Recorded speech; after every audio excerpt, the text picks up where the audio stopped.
大家好，这里是 Jeffrey Tech。苹果今年的2场大戏已经拉开序幕。首先是刚刚过去的 WWDC24，官方不仅展示了 iOS 18的诸多新功能，还让全新的 Apple Intelligence 个人化智能系统抢足了风头。然而，在苹果的精准刀法下，并非所有升级到新系统的设备都能使用 Apple 智能。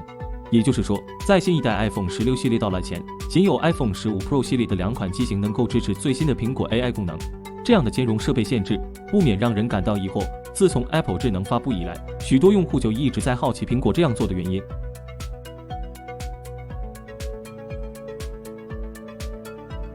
WWDC 2024之后，苹果例行的大 Talk Show 脱口秀如期展开。在活动现场，知名博主 John Gruber 就此询问了苹果 AI 和机器学习主管 John Giannandrea、营销总监 Greg Jasviak 以及软件工程负责人 Craig Federighi。Giannandrea 表示，大型语言模型的推理计算需求高得惊人，这需要大量带宽、NPU 以及设备本身的强大性能才能正常工作。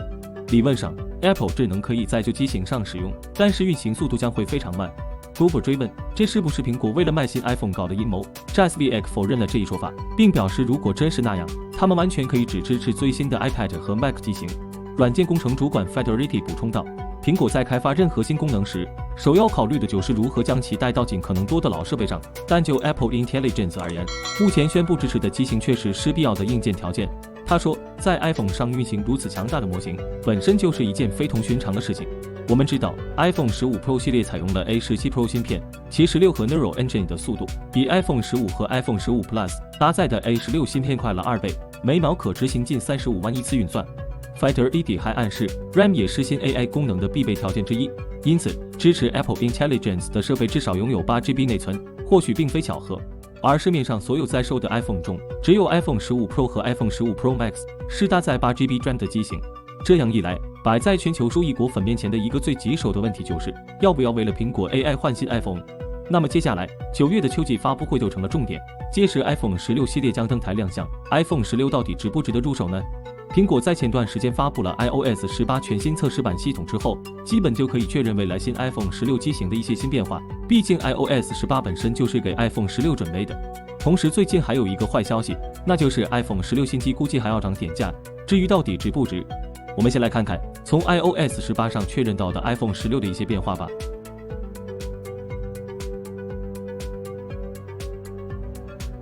1. 取消实体按键。之前就说 iPhone 16 Pro 系列将取消所有实体按键，转为震动模拟的虚拟按键，而 iOS 18代码和界面都确认了这一点。现在在 iOS 18系统中，只要按音量或者关机等键，屏幕上都会出现按下反馈，以模拟已经按下。2. 电池容量变大。供应链早就已经曝光 iPhone 16的全新电池，除了采用全新的堆叠技术之外，还将首次采用金属外壳包裹。最明显的就是 iPhone 16的电池容量会更大，并且发热控制也会比之前好。3. 摄像头位置变化。因为 iPhone 16全系都要支持立体空间拍摄，苹果将会在 iPhone 16基础版上调整相机位置，变成平行的摄像头模组设计。虽然这看起来很像 iPhone X， 但实际上这个相机模组可比 iPhone X 要大很多。除此之外，苹果还宣布了将会同步推出可以拍摄立体空间的相机和镜头，未来苹果将大力推行立体空间拍摄能力。4. 芯片和内存。根据爆料显示 ，iPhone 16标准版系列将会配备采用台积电 N31工艺的 A18 芯片，至于 iPhone 16 Pro 则会采用台积电 N31工艺的 A18 Pro， 而上一代 A17 Pro 恐怕要一代重了。此外，还有业内人士分析到，未来 Apple Intelligence 的端侧 AI 肯定也会升级，最有可能升级到 7BLLM， 届时需要更大 RAM 才能运作，而苹果设备通常提供的 RAM 较少，大多不超过 6GB，iPhone 13等老款机型 RAM 更是只有 4GB。而苹果高管的回应也证实了这一点。为了适应更强大的 AI 功能，这次新机全系预计配备8GB 内存，对苹果来说也是个不得不做的升级。只不过升级处理器之后还有个新问题 ，iPhone 16系列售价是否会因成本增加而上涨，也是外界所关注的。不过已有外媒在报道中预计，与 iPhone 15系列相比 ，iPhone 16系列中3款售价不会上涨。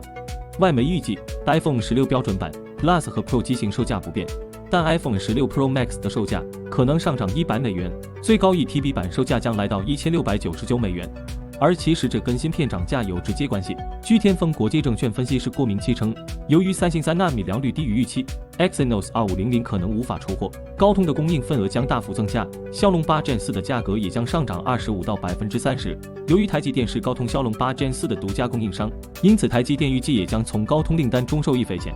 由于目前人工智能领域的芯片需求十分强劲，台积电在3纳米工艺价格都将有所调整。具体而言，3纳米工艺的价格预计涨幅可能超过5%，而先进封装服务在明年的价格涨幅可能达到10%至20%。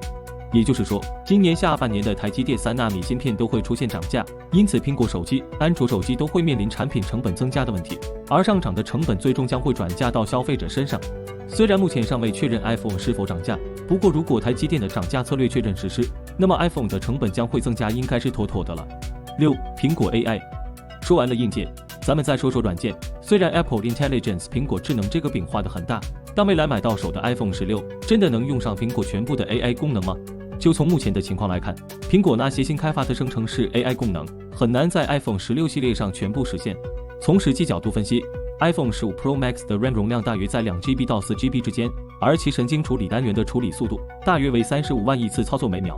作为对比，英伟达面向消费者的 GeForce RTX 系列显卡在 AI 性能上可以达到1300 TOPS， 这远远超过 iPhone 的水平。苹果若想在消费者设备上直接运行 AI， 可能需要选择一些规模较小、结构相对简单的 AI 模型。不仅如此，目前在市场上，像英伟达为 AI 计算专门设计的 H200 显卡，其价格高达数万美元一张。这些显卡通常配备有高达上百 GB 的视频随机存取存储器，而且为了支持 OpenAI 等最新的 AI 模型，通常需要多张这样的显卡。换句话说，要实现完全在设备上运行 AI， 对于消费者级别的设备来说，目前还难以实现。今年 WWDC 上的很多功能都成了期货，那么如果排除那些生成式 AI 功能，剩下的 iOS 18功能看起来就非常像其他手机已经有的功能了。所以在开发者大会一开完，苹果股价就跌了，看起来投资者似乎也并不满意，甚至在苹果公布选择和 OpenAI 合作后，还遭到了马斯克的讽刺与质疑。最后总结一下，今年 iPhone 16系列整体虽然有诸多升级，但吸引力似乎并不强。最大的亮点，苹果智能是否能落地还很难说。即便大部分功能可以落地，但想要拥有更好的 AI 体验，那么估计就得上顶配机型了。